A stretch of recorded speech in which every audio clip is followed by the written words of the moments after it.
एक और अहम खबर आपको देंगे। ऑस्ट्रेलिया में भारत की साख को बड़ा धचका। मेलबर्न में भारतीय तलबा का गैंग पकड़ा गया है। भारतीय तलबा और आरजी वीजा होल्डर्स का $10 मिलियन क्राइम स्कैंडल सामने आ चुका है। आपको इस हवाले से बता दें कि $10 मिलियन का ये क्राइम स्कैंडल है जो कि सामने आया है, बेनकाब हुआ है। क्या कुछ इस हवाले से मजीद पता चल सका है, बात करेंगे। नुमाइंदा खुसूसी सलमान अवान ज्वाइन कर रहे हैं। सलमान, बताइए।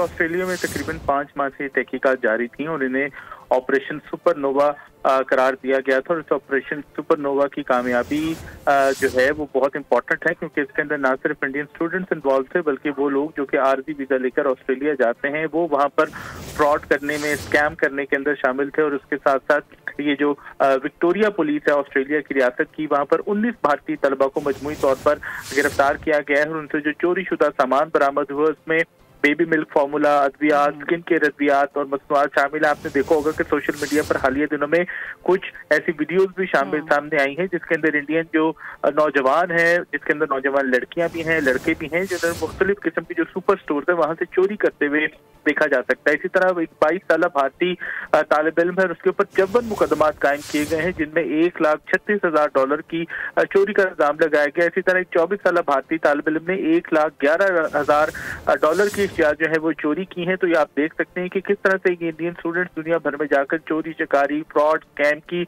जो मामलात हैं उसके अंदर इन्वॉल्व होते हैं। इसके अलावा एक 54 साल खातून जो कि एक मैच्योर खातून है वो रिसीवर के तौर पर बेनकाब हुई हैं। उनके घर से $25,000 का माल बरामद किया गया है। और इसी तरह जो सब्सक्राइब करें और बेल दबाएं ताकि कोई खबर रह न जाए।